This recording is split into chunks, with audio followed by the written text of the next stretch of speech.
Salam əziz izləyicilər. Bugün sizinlə yeni bir RFO sualı ilə tanış olacağıq.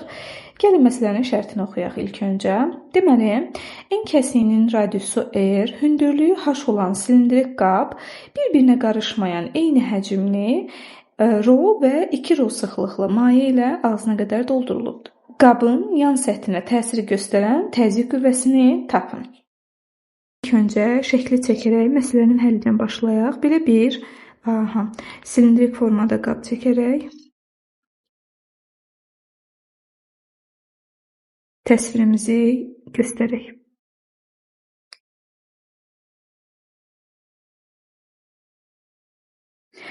Və bizə deyir ki, eyni həcmli 2 maye ilə doldurulub bu qab və qabı ağzına qədər doldurublar. Bu deməkdir ki, əgər qabın ümumi hündürlüyü h-dırsa, eyni həcmli doldurulubsa bu qab h/2 hündürlüyündə bir maye, digər h/2 hündürlüyündə isə digər maye olacaqdır. Deməli, yarı-bayarı doldurulub bu qab. Elə isə gəlin, demək,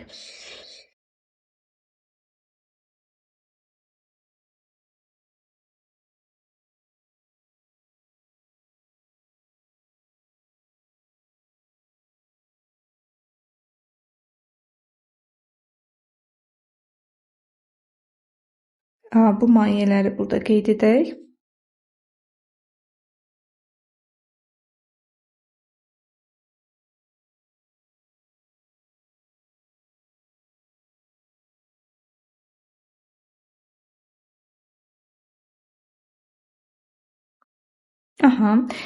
Və bizdə qeyd edir ki, bir-birinə qarışmayan mayelərdir.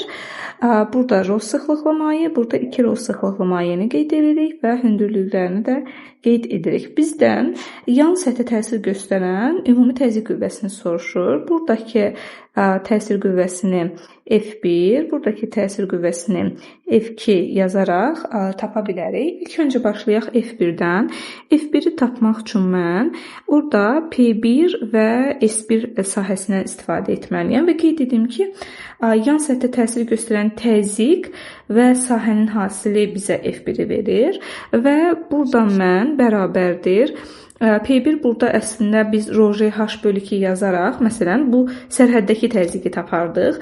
Amma burada da təzyiq, məsələn, 0-dırsa, həmin o 0 və ρh/2 təzyiqinin ortalaması, yəni yan səthdə göstərilən təzyiq olacaq ρh/4 və bu S1 sahəsinə, yəni deməli yan səthin sahəsindən vurulacaq. Bunu gəlin buradan yazaq.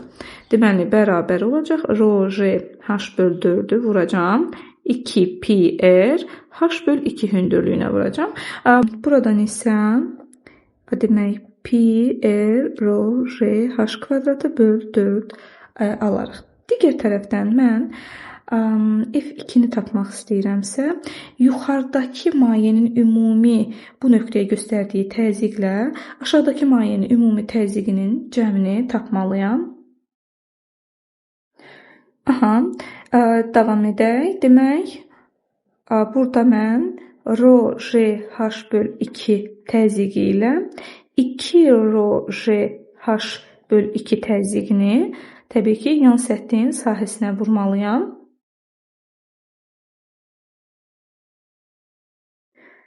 Belə isə vurulsun 2πr h/2 yazıram.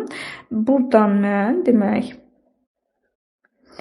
buradan 3 ρh/2-ni vuraq. Demək, πr/h-a. Buradan isə biz deməli 3πr ρh/2 yaza bilərik. Buradan biz deməli 1/5 πr ρh² alırıq. Yuxarıdakını isə, bunu isə biz 0,25 πr ρh² yaza bilərik. Onu da bizdən ümumi təzyiq qüvvəsini istəyirdisə, bunların cəmini yazarıq.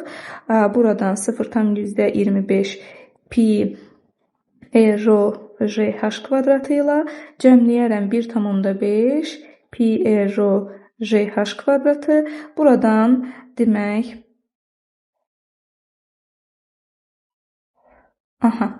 cəmini isə demək 1,75 pi r rho RH kvadratı alırıq. Yəni burada cavab olaraq belə yaza bilərik ki, 1,75 pi rho r h kvadratı aldıq. Deməli, bizim bu cavabımız D variantında göstərilmişdir. Doğru cavabımız olacaq D variantı. Belə izlədiyiniz üçün təşəkkür edirəm. Ümidvaram ki, faydalı olar.